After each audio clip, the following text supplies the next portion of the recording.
할렐루야. 우리 예수제자학교에 오신 여러분에게 주님의 축복이 가득 넘치길 축원합니다. 오늘 제가 소개할 책은 지난주 차요 목사님에 이어서 E.M. 바운즈가 쓴 기도 전집입니다. 책을 잠깐 보여드리면 이 책이에요. 근데 이 책 안에 E.M. 바운즈가 생전에 쓴 모든 기도에 대한 그 정수가 담긴 책들을 여기에 다 모아놨거든요.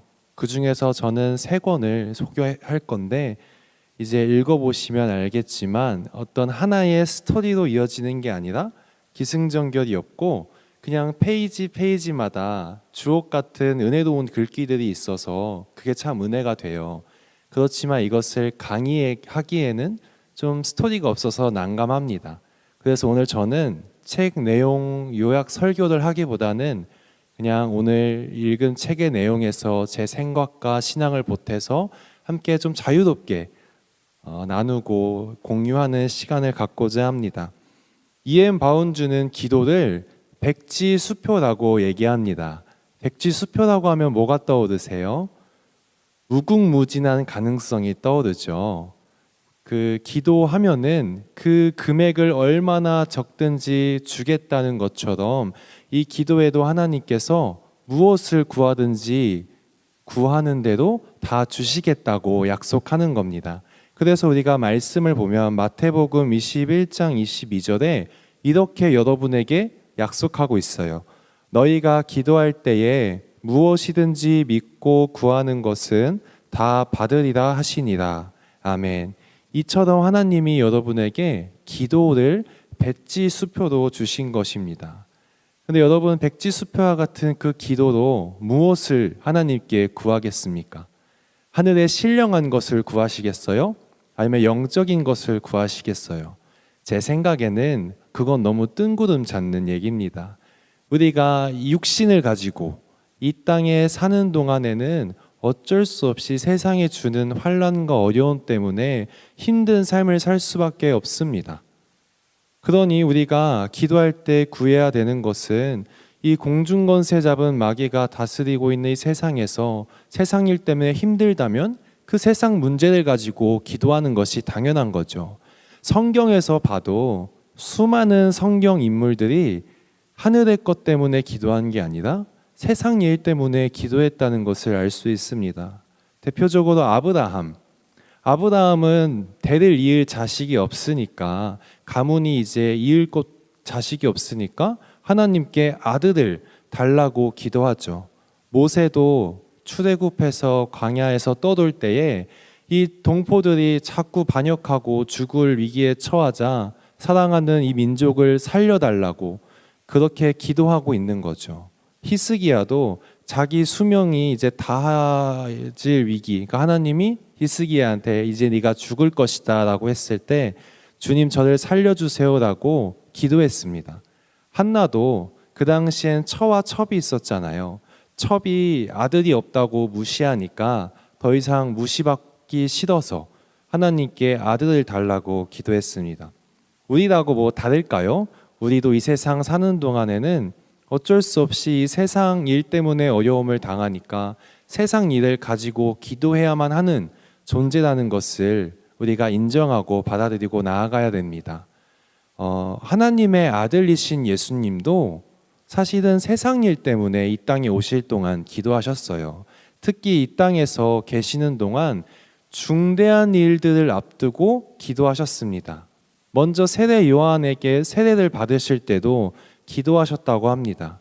세례라는 것이 단순히 세례를 받는 게 아니에요. 예수님에게 세례는 무엇이냐면 이제 세례 받고 세상으로 나아가서 하나님의 일을 시작한다, 출범한다 라는 뜻이 담긴 거예요. 그런데 세상이 참 미련하고 고집스럽고 사람들이 하나님 말씀을 맨날 어겨왔잖아요. 그런 세상 앞에서 이제 사역을 해야 된다고 하니 얼마나 막막하고 답답하겠습니까? 그래서 세례받기 전에 예수님도 기도하셨던 겁니다. 그리고 겟세마네에서도 기도하셨죠. 겟세마네에서 기도할 때는 예수님이 로마 병사들에게 체포당하시기 직전에 기도하는 곳입니다. 이제 전지하시다는 건 앞일을 다 생생히 보고 계시다는 거예요. 그렇지만 인간의 육신으로 오셨기 때문에 내가 이제 곧 병사들에게 체포당하고 가시가 박힌 채찍에 살까지 다 뜯겨 나갈 것이고 그 로마 병사들에게 손찌검과 침뱉음과 모욕을 당할 것이고 십자가에서 손목과 발목에 다 못이 박히고 피 흘리면서 죽을 것을 다 알고 계셨으니 얼마나 고통스러웠겠습니까? 그래서 그 일을 가지고 하나님 앞에서 도와달라고 용기를 달라고 기도했다는 겁니다. 그리고 마지막 순간에 십자가에서 돌아가시기 직전에도 엘리 엘리 라마 사박다니 하시면서 마지막 숨으로 기도하셨죠. 이거 무슨 뜻이냐면 하나님이여 어찌하여 나를 버리셨나이까 라는 뜻입니다. 예수님도 인간의 육신으로 오셨기 때문에 사람들이 죽음 앞에 두려움을 느끼듯이 예수님도 두려움을 느끼셨을 겁니다. 그러니 이 일 앞에 어려운 일 앞에 죽음 앞에 예수님도 탄원하는 것처럼 하나님께 기도했다는 거죠. 솔직하게. 이처럼 우리도 예수님처럼 예수님도 그러셨는데 우리도 당연히 세상에서 중대한 일들을 앞두면은 기도하는 것이 당연한 겁니다. 그렇다면 왜 기도해야 될까요? 세상에서 어려움을 당할 때에 헤쳐나가고 승리할 수 있는 유일한 무기는 기도밖에 없기 때문이에요. 마가복음 9장에 보면은 한 아버지가 등장합니다. 그 아버지가 한 아들을 이렇게 데리고 나오는데 그 아들이 아버지에게 평생의 짐이었어요. 그 아들이 귀신이 들려서 자꾸 간질을 일으키고 또 자살 시도를 시키고 거품 물게 하고 그랬던 겁니다. 그러니 이 아버지의 안타까운 마음에 아들을 데리고 제자들에게 왔어요. 근데 예수님의 제자들은 그 귀신을 쫓아내지 못했습니다. 반면에 예수님께서 변화산에서 기도하신 후에 내려오시니 그 제자들이 이 귀신을 쫓아내지 못하자 그 아버지가 예수님께 말하죠. 이 귀신을 쫓아내달라고. 그러자 예수님은 제자들과 달리 단번에 그 귀신을 쫓아내셨습니다. 이 상황을 딱 보니까 제자들이 궁금한 거예요. 아니 우리도 기도하는 사람인데 왜 우리는 쫓아낼 수 없고 예수님은 쫓아낼 수 있었는가? 라고 했을 때 예수님이 딱 이 말씀만 하십니다. 기도 외에 다른 것으로는 나갈 수 없느니라. 여러분 성경에서 이 세상을 뭐라고 얘기하냐면 마귀가 우는 사자처럼 삼킬 자를 두루 찾아다닌 곳이라고 했습니다. 다른 말로 하면 여러분의 인생의 각 영역들, 가정과 일터와 모든 영역에서 여러분을 무너뜨리려고 자꾸만 호심탐탐 우는 사자처럼 기회를 엿보고 있다는 겁니다. 그래서 베드로에게 예수님이 그러셨죠. 베드로야, 네가 이제 내가 없어도 사역을 하게 될 텐데 마귀가 너를 밀 까부르듯이 너를 공격할 것이다. 갖고 논다는 거죠. 그래서 예수님이 그때 우리가 이 마가복음 9장의 말씀을 힌트로 얻었으면 좋겠어요. 그런 마귀를 우리의 가정과 일터에서 쫓아낼 수 있는 유일한 방법은 기도밖에 없다는 겁니다. 기도 외에는 이런 것들이 나갈 방법이 없다는 겁니다. 그래서 우리가 이제 아침마다 일어나서 세상으로 나아갈 때 기도부터 시작하셔야 돼요. 여러분이 골방에서 뜨겁게 기도해서 그 기도의 열기를 가지고 세상에 나가잖아요. 그럼 마귀들이 틈타지 않고 오히려 여러분의 기도의 열기를 느끼고 도망하게 되는 것입니다. 그러나 기도한다고 해서 다 같은 기도가 아니에요. 우리가 아까 예수님의 제자들과 예수님을 비교했듯이 누군가의 기도는 아주 미약하고 또 다른 누군가의 기도는 예수님의 기도는 아주 강력했죠. 우리가 또 성경에서 모세, 엘리야, 히스기야 같은 하나님의 사람들도 자연의 질서마저 멈춰버리고 역행하는 대단한 기도를 했습니다. 근데 우리가 궁금한 거는 나는 기도하는데 그분들은 기도했을 때 어떻게 그렇게 능력 있는 기도를 하는 걸까라고 생각해 보면은 한 가지밖에 없는 것 같아요. 환난 날이 닥쳐오기 전에 평소부터 기도하는 훈련과 습관을 한 사람들이기 때문에 어려운 일 당할 때 기도해서 능력이 일어난 것입니다. 예수님도 낮에는 계속해서 쉴 틈 없이 하나님의 사역을 감당하셨고, 밤에 되시면 산에 올라가서 하나님과 1대1로 골방에서 기도하듯이 대면 기도하셨다는 것을 알 수 있습니다. 그래서 생각해 보면은 예수님의 능력은 밤에 기도했을 때 나타났다는 겁니다. 마찬가지죠. 지금부터 우리가 기도해야 됩니다. 지금부터 기도하지 않으면 훗날 어려운 일 당할 때에 그때 돼서 기도한다고 해서 그 기도의 능력이 대단하게 나타나지 않는다는 겁니다. 제자들이 귀신을 쫓아내지 못했던 것처럼 우리도 그런 상황에 놓일 수 있으니 지금부터 기도해야 된다는 겁니다. 구약 시대의 인간은 하나님을 감히 아버지라고 부르지 못했어요. 인간은 죄인인데 어떻게 거룩하신 하나님을 아버지라 부를 수 있겠습니까? 그것은 신성모독이라고 여겼던 거죠. 그런데 놀랍게도 신약 성경에 들어오면서 예수님께서 최초로 하나님께 기도할 때 하나님을 뭐라고 부르셨을까요? 맞습니다. 아버지여라고 항상 불렀다는 것을 알 수 있습니다. 우리가 이 봤을 때 하나님을 지금 우리도 하나님 아버지라고 기도하잖아요. 이게 습관적이고 당연한 것 같지만 구약 시대부터 쭉 살펴봤을 때 아주 대단한 축복입니다. 하나님 아버지라고 부르는 것의 뜻은, 아버지가 어떤 분이죠? 아버지는 자녀가 힘들고 굶주리고 어려움을 당할 때에 외면할 수 없습니다. 즉각적으로 반응하실 수밖에 없는 거죠. 그러니 우리가 이제 기도할 때는 하나님 아버지라고 부른다면, 여러분 하나님 앞에서는 아빠한테 우리가 하소연할 때 감사, 죄, 회개 이런 순서로 얘기하지 않잖아요. 우리는 하나님 아버지한테 기도할 때 그냥 아빠한테 얘기하듯이 어려운 일, 힘든 일, 떼쓰든지 투정 부리든지 짜증도 내든지 골방에서 그렇게 기도해야만 한다는 겁니다. 그렇게 기도하면 하나님은 아빠잖아요. 나무라지 않으시고 여러분을 다 받아주십니다. 그리고 여러분에게 한 가지 기도할 때 팁을 드리고 싶은데요. 기도할 때 여러분 약속의 말씀을 하나씩 꼭 마음에 품고 기도하셨으면 좋겠어요. 성경 속에 나온 말씀들이 그 옛날 사람들에게 하신 약속의 말씀 같지만 우리 하나님은 어제나 오늘이나 내일이나 항상 동일하신 분이셔요. 그러니 우리가 지금 성경에 있는 말씀이 내 마음에 콱 박히는 그런 말씀이 있어요. 레마의 말씀. 그 말씀은요, 여러분에게 하나님이 주신 약속의 말씀입니다. 여러분 기도할 때 그 약속의 말씀 품고 있잖아요. 나중에 진짜 절망적이고 환난을 당할 때에 기도할 힘조차 없을 때가 와요. 그럴 때는 이 약속의 말씀이 여러분을 기도하게 합니다. 그래, 하나님께서 나에게 이 약속하신 말씀을 주셨으니 분명 나 그렇게 될 것이다 라는 마음이 생기니까 기도하게 되는 거죠.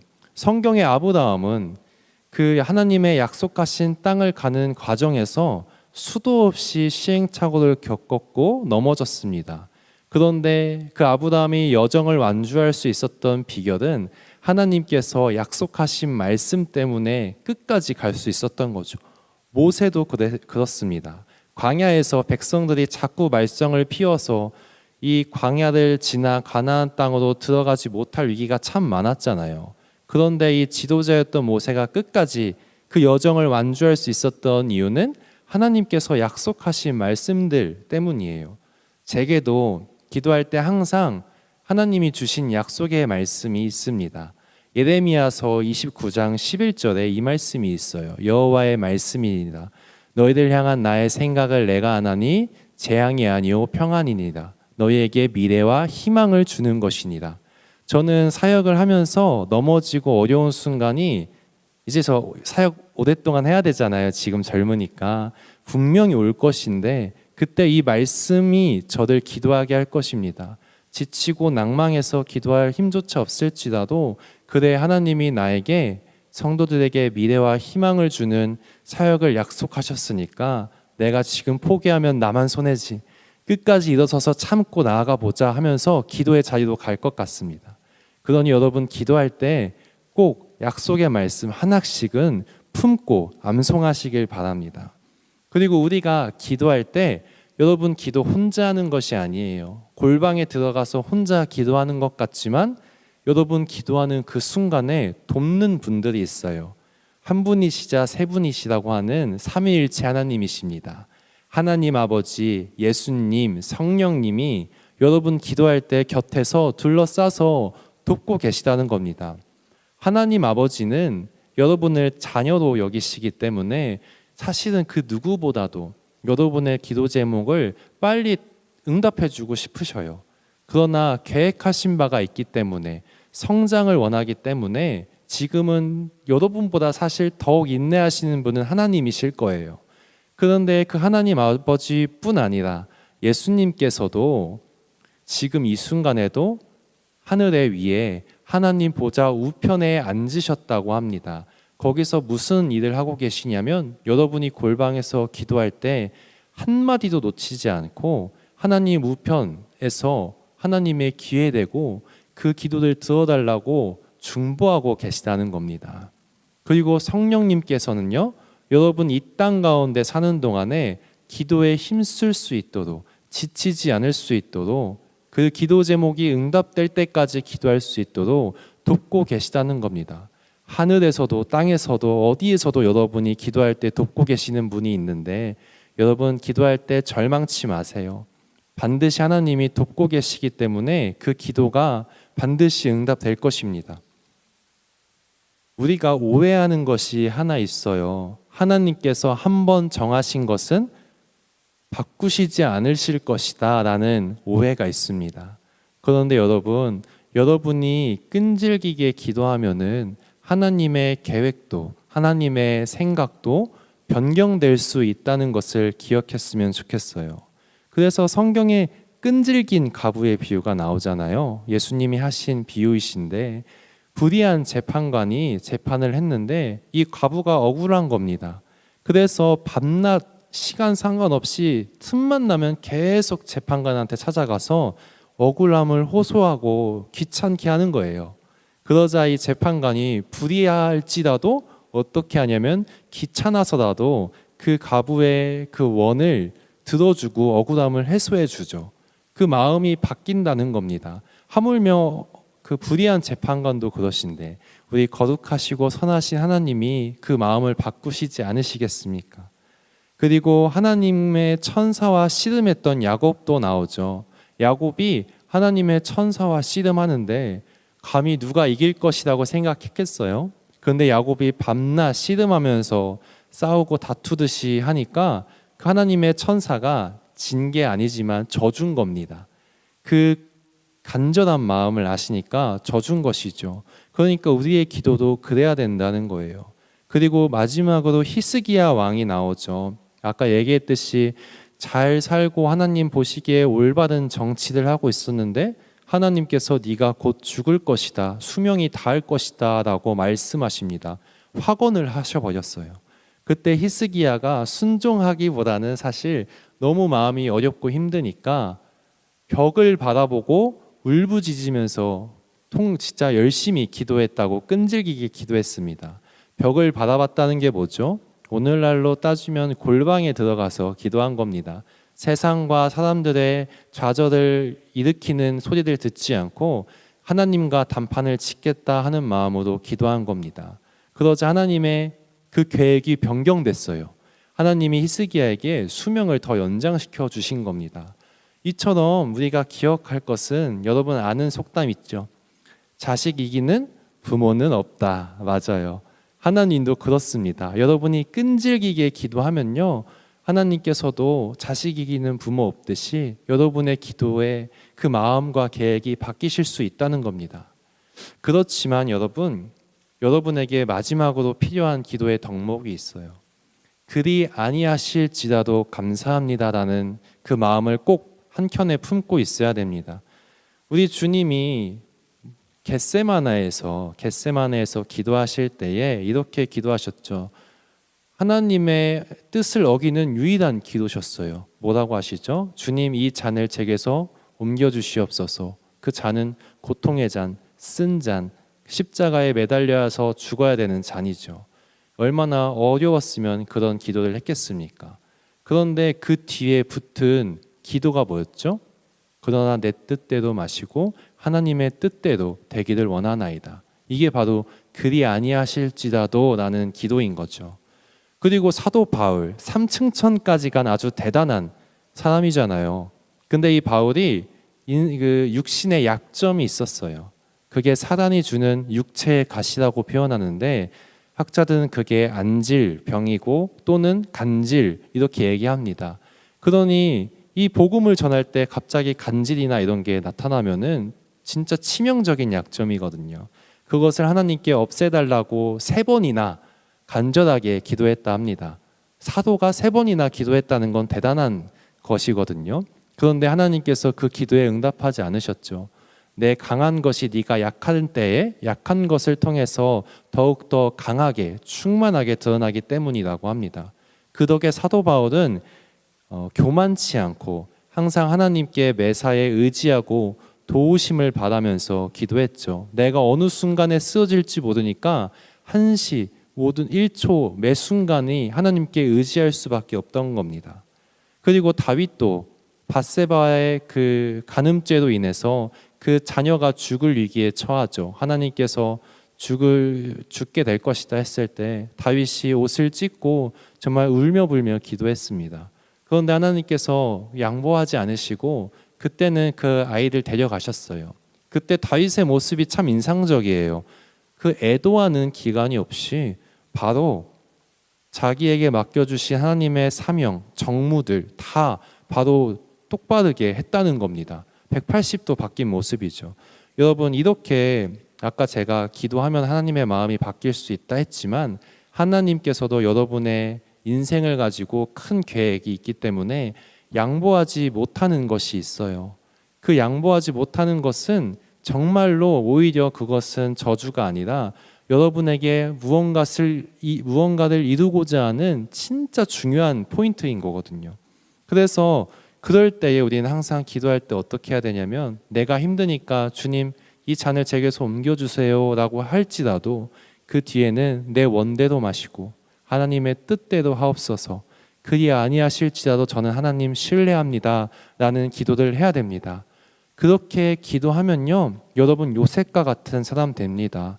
요셉이 고난의 굴레에 계속 빠졌잖아요. 종이 되고 또 모함을 당해서 감옥에 또 가고 그 감옥에서 수년을 또 기다리고 희망 안에서 그렇게 고난의 연속 속에서 요셉이 기도하지 않았겠어요? 분명히 이 굴레에서 벗어나게 해달라고 열심히 기도했습니다. 그런데 하나님이 양보하지 않으셨죠. 한 큰 뜻을 갖고 계셨기 때문에 그것이 무엇이었냐면 애굽의 총리로 세워서 애굽이 곧 세계이잖아요. 세계 곳곳에 하나님의 영광을 드러내고자 하는 계획이었고 그 야곱의 가족들, 형제들도 보듬어주고 가뭄 속에서 지켜주기 위한 앞서서 보내신 거죠. 그러니 여러분이 그리 아니하실지라도 감사하고 계속 기도해야 될 것은 하나님께서 여러분의 그 어려운 순간들을 합력해서 선을 이루시기 때문에 응답하지 않으신 거라고 생각해야 됩니다. 그러니 우리가 하나님 신뢰하면서 기도해야 된다는 것이에요. 결국 오늘 강의를 통해서 제가 하고 싶은 말은 이겁니다. 이거는 제가 개인적으로 생각한 것들이기도 한데요. E.M. 바운즈가 제가 읽은 부분에서 강조하는 것 딱 한 가지, 한 단어로 얘기하자면 골방 기도입니다. 여러분, 그 골방 기도는 사실 꼭 골방에서만 해야 될까요? 우리가 익히 알듯이 걸어가면서도 기도해도 되고 이 예배당에 나와서 기도해도 되고 집에서 가정 예배 기도해도 되고 어디 선교회나 속회에서 기도 모임을 통해서 기도해도 되잖아요. 근데 왜 E.M. 바운즈는 골방 기도를 그렇게 강조할까? 제가 곰곰이 생각해 보니까 깨달은 게 있어요. 골방 기도만이 할 수 있는 게 있어요. 그게 뭐냐면 결론부터 말씀드리자면 남에게 말할 수 없는 내 근심들, 가족에게조차 말할 수 없는 내 어려운 것들, 외롭고 힘든 그런 기도 제목들 예배당에서 그리고 길거리에서 울부짖으면서 기도하면은 솔직히 미친 사람이라고 할 수도 있잖아요. 그런데 그것이 가능한 곳은 골방밖에 없습니다. 그래서 이 이엠 바운주가 하나님과 1대1로 대면하는 골방에 들어가라고 말씀하고 있는 거예요. 제가 이전에 다녔던 사역은 안 했지만 그때 모교회에서 들었던 권사님들의 이야기를 많이 들어요. 듣는 것도 좋아하기도 하고. 그런데 참 그런 애절한 이야기를 많이 듣는데 어떤 한 성도님은 이제 보호사이신데 그 재정적으로 많이 힘드셨어요. 그래서 이제 고지서는 계속 오는데 그것을 낼 돈이 없으니까 이 고지서가 계속 쌓여가는 거죠. 그럴 때 이 성도님이 이 힘든 얘기를 어디 가서 얘기하겠어요. 남들한테 얘기해봤자 가뜩이나 살기 힘든데 듣기 싫다고 하소연한다고 다들 싫어할 걸 다 알죠. 그래서 이분이 찾아가신 곳은 결국 골방에 계신 하나님이었던 거예요. 그리고 그 골방에 십자가 앞에 무릎 꿇고 무엇을 한 줄 아세요? 그 쌓인 고지서들을 다 펼쳐놓고 하나님 앞에서 울면서 기도했다는 겁니다. 하나님 아버지잖아요. 그 자녀로서 딸로서 그냥 울며 불며 이거 해결해 주지 않으면 저 죽겠어요. 다 기도했다는 겁니다. 그랬더니 사실 상황은 해결되지 않았지만 한 가지 감사한 일이 있었대요. 그게 뭐냐면 내가 이 세상 어떻게 살지 막막한 두려움과 근심들이 마음을 다 휩싸이고 있었는데 그것들이 어느 순간 기도하니까 아빠한테 다 넋두리하고 하소연하니까 그게 다 쏟아냈는지 사라졌다는 거예요. 그 마음에는 이제 그래 내가 죽기에 하겠어. 하나님이 책임져 주실 거야. 까마귀 통해서 주님의 사람들을 살려주셨듯이 나도 어떻게든 살려주실 거야 하면서 초연하게 담대하게 살아갔다는 겁니다. 또 어떤 분은 이런 말씀을 하셨어요. 어떤 분은 이제 굉장히 감사할 기도 제목이 있으셨는데 이것 좀 다른 얘기지만 그분은 그 신나고 너무 감사하면은 골방에 들어가서 찬양을 틀고 춤을 춘답니다. 이게 좀 웃기지만 저는 굉장히 인상적이었어요.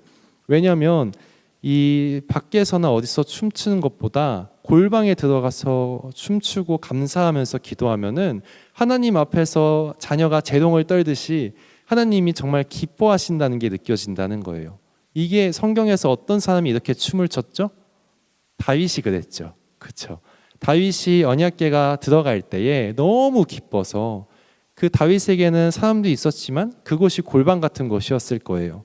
그러니 하나님만 보고 춤을 추다 보니까 바지가 흘러내리는 것도 몰랐다고 하지 않습니까?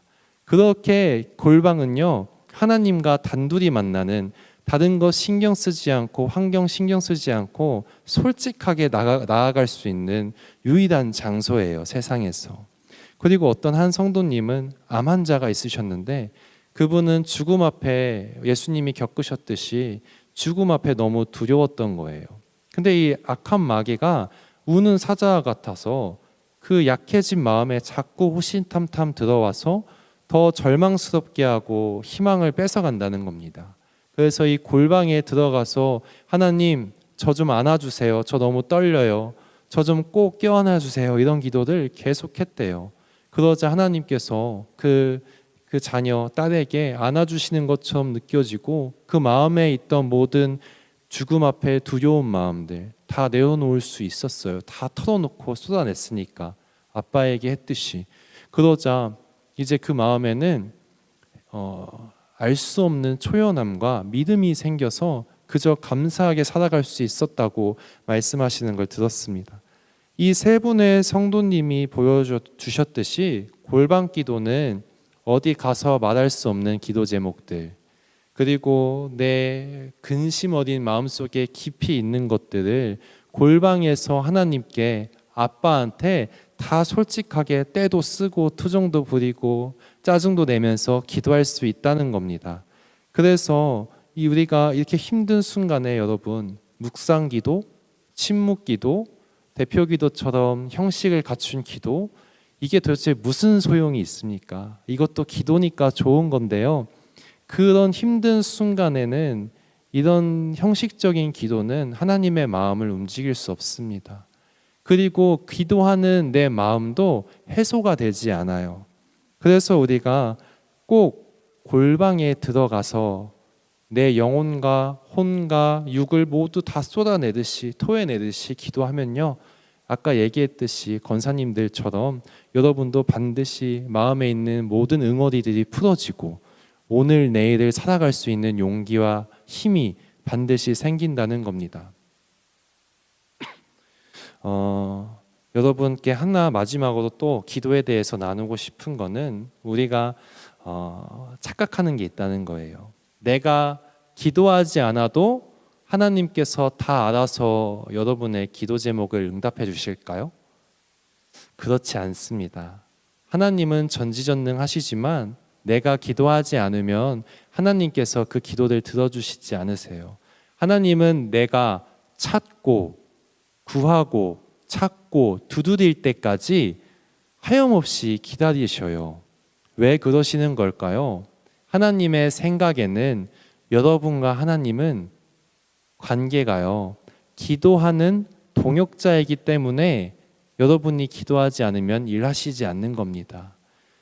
이게 좀 매정한 말씀 같지만 사실 다시 생각해 보면 진짜로 희망적인 말씀이에요. 인간의 인생에서 가장 행복은 어디서 찾을 수 있을까요? 행복한 인생. 내가 진짜 잘 살았다 할 수 있는 인생이요. 화려함, 부귀영화, 명예 누리는 것은 행복이 아니에요. 그것이 억울함이나 부족함은 없을지라도 서러움은 없을지라도요, 행복은 아니에요. 그러니까 그 많은 돈을 가진 분들도 안타깝지만 자살을 하는 이유가 무엇이겠습니까? 그런데 인생의 참된 행복은 무엇이냐면요, 꼭 기억하세요. 이 땅에서 하나님의 사명을 이뤄가는 것이 유일한 행복이고 만족입니다. 이게 사실 우리 특히나 우리 젊은 권사님들도 계시지만 연로하신 권사님들에게 참 희망적인 메시지예요. 제가 권사님들 얘기 들어보면요, 이제 연로하셔서 힘도 없고 체력도 안 돼서 하나님이 주신 사명, 봉사를 하고 싶은데 이제 할 수가 없어서 참 힘들다는 겁니다. 거기서 인생의 행복과 만족이 오는 건데 그게 안 되니까 얼마나 참 억울하고 좀 안타까우시겠어요, 마음이. 그런데 제가 지금 얘기하듯이 하나님께서 그런 연로하신 체력도 없고 건강도 없고 부와 명예도 없을지라도 누구에게나 맡겨주신 사명 있다는 것이에요. 이 땅에서 가장 큰 사명은 바로 기도하는 것입니다. 누구나 기도할 수 있잖아요. 민족을 위해서, 그리고 가정을 위해서, 우리 사랑하는 교우들과 또 사랑하는 지인들을 위해서 기도하는 것이 이 땅에서 하나님이 주신 가장 큰 사명이요, 큰 귀한 봉사인 겁니다. 여러분, 아까 얘기했듯이 하나님과 나의 관계는 기도하는 중보자라고 했어요. 내가 기도할 때에 기도하면서 하나님의 뜻에 딱 맞춰지잖아요. 그러면 그때 하나님이 일하십니다. 그래서 기도의 동역자라는 거예요. 그 경험을 하면요, 세상 그 무엇과도 비교할 수 없을 정도로 행복하고 만족감을 얻고 쾌감까지 느낄 수 있어요. 정말 감사하고 행복함을 느낍니다. 그러니 우리가 기억할 것은 우리가 하나님과 기도의 동역자로 불러주셨으니 골방에 들어가서 하나님의 뜻에 맞춰서 기도하면서 하나님의 일하심을 뒤에서 믿어드리고 또 손과 발이 되어 드리라는 겁니다. 오늘 강의를 한 줄 평으로 딱 정리해 볼게요. 기도라는 게 다른 게 아닙니다. 인생의 어려운 순간이 닥쳤을 때, 남에게 말하지 못할 외로운 순간이 닥쳤을 때 골방에 들어가라는 것입니다. 골방으로 들어가서 그냥 말로만 하나님 아버지라고 하지 마시고 진짜 아빠에게 내가 딸로서 아들로서 투정하고 어렵다고 하듯이 솔직하게 정직하게 기도하라는 겁니다. 그렇게 기도하면요, 하나님의 마음도 움직이고 여러분의 마음에 있는 그 응어리들도 해소되는 것을 느낄 수 있을 겁니다. 그러니 우리가 그렇게 골방에서 기도할 때, 다 쏟아놓을 때 여러분의 그 쏟아놓으면 안 좋은 부정적인 마음들 비워버리고 그 빈 자리에 뭘 채워주시냐면 하나님께서 내일을 살아갈 수 있는 힘과 용기를 가득 채워주신다는 겁니다. 그렇게 해서 세상에 나가잖아요. 그렇게 골방기도 하고 세상에 나가면 마귀는 다 떠나가고 한 길로 왔을지라도 일곱 길로 도망가고 어디를 가든지 무슨 일이 있든지 놀라지 않고 염려하지 않고 담대하게 승리하는 그리스도인들이 된다는 것입니다. 그러한 은혜가 우리 권사님들에게 그리고 온라인 보고 계신 성도님들에게 임하시기를 주님의 이름으로 축복합니다. 기도하겠습니다. 하나님 아버지 감사합니다. 이 시간 예수제자학교에 오신 모든 성도님들 주님의 주신 그 기도를 간절히 소망하고 갈망하는 마음으로 왔습니다. 주님 이 시간 주의 종을 통해서 선포한 그 모든 기도에 대한 그런 비결들과 정수들이 잊어지지 않고 우리 권사님들의 마음에 새겨질 수 있게 하여 주시옵소서. 주님께서 백지 수표와 주신 그 기도를 가지고 우리가 이 세상의 어려움을 당할 때마다 믿고 구합니다. 주님 골방에서 기도할 때마다 성령 하나님께서 늘 옆에서 도와주셔서 그 기도가 지치지 않고 끝까지 응답 받을 때까지 기도할 수 있게 하여 주시옵소서. 세상에 있는 모든 영역들을 가지고 기도할 때에 가정과 일터를 가지고 기도할 때에 악한 마귀가 모두 떠나가고 하나님께서만 온전히 임하셔서 주관하심으로 모든 것이 영광이 되는 역사가 있게 하여 주시옵소서. 이 세상 살아가면서 참 힘들고 어려운 일 분명히 앞에 곳곳에 있을 것입니다.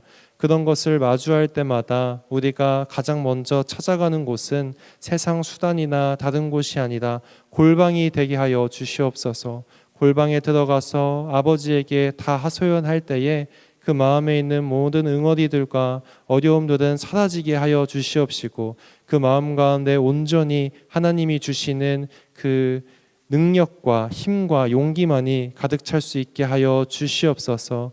권사님들 이제 세상으로 나아갑니다. 세상으로 나아갈 때에 오늘 받은 기도에 대한 말씀 가지고 기도에 더욱더 힘쓰는 기도의 용사들 되게 하여 주시옵소서.